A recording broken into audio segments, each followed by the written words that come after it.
vital U.S. reservoir okay for now, but shortages are looming. File. In this May 18, 2015, file photo, water intake pipes that were once underwater sit above the water line along Lake Mead near Boulder City, Nevada.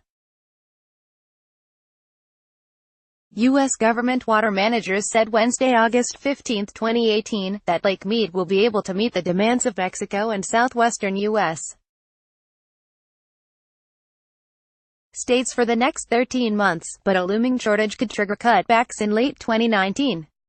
Lake Mead is on the Colorado River, which serves 40 million people and 6,300 square miles of farmland in Arizona, California, Colorado, Nevada, New Mexico, Utah and Wyoming, as well as Mexico.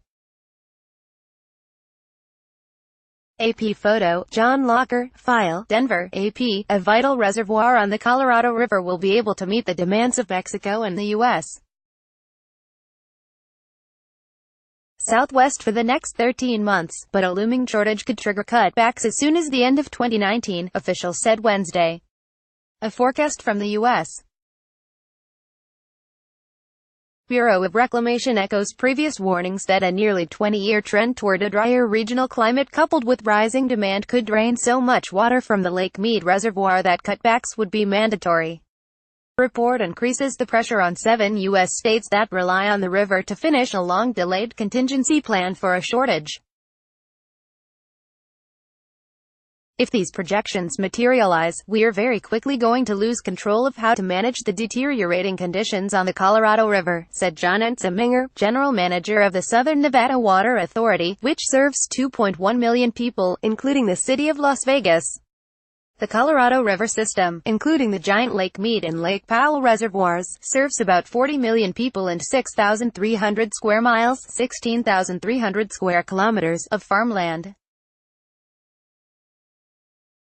Arizona, California, Colorado, Nevada, New Mexico, Utah and Wyoming rely on the river, along with Native American reservations in northwestern Mexico.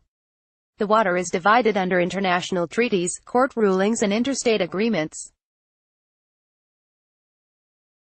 If there's not enough water to go around, Mexico, Arizona and Nevada would be the first to see their shares reduced. The Bureau of Reclamation forecast says all the users will get their usual share through September 2019.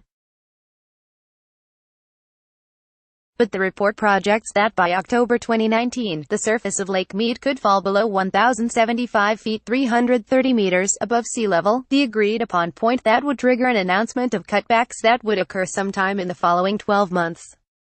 The Bureau operates on a water year that runs from October through September, tied to the cycle of winter snow and spring runoff.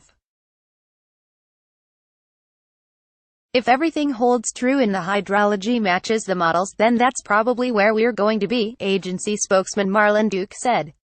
The chances of a shortage in late 2019 remain at 52%, the same odds the Bureau announced in May, he said. Lake Mead has never had a shortage, and if next winter provides enough snow in the mountains that feed the river, it could be averted, Duke said. It really depends on what kind of snowpack and precipitation we get across the basin throughout the coming winter, he said. The Colorado River states agreed to come up with contingency plans to conserve water and avoid mandatory cutbacks in the event of a shortage. But negotiations have been slow and difficult, in part because Arizona's largest river users are still trying to agree on a unified state position, water experts said. Right now the thing that's holding it up is Arizona and the inability to come together, said John Fleck, director of the University of New Mexico's Water Resources Program. The whole system is at risk. A spokeswoman for the Central Arizona Project, the state's largest water supplier, declined to comment. Officials of the Arizona Department of Water Resources did not immediately respond to an email seeking comment. The Bureau of Reclamation dates the Colorado River region's drought to 2000, but a small group of academics called the Colorado River Research Group said the river might be experiencing a longer-term shift to a more arid climate. Perhaps the best available term is aridification, which describes a period of transition to an increasingly water-scarce environment, the group said in a March paper. The Bureau report underscores the underlying problem that southwestern states face, said Jennifer Pitt, director of the Audubon Society's Colorado River program. The demand exceeds the supply, she said. Anyone who has managed a bank account for families knows that over time, that spells disaster, ____. Follow Don Elliott at http://twitter.com/DonElliottApp. His work can be found at https://appnews.com/search/Dan Elliott. Copyright 2018 The Associated Press. All rights reserved. This material may not be published, broadcast, written or redistributed.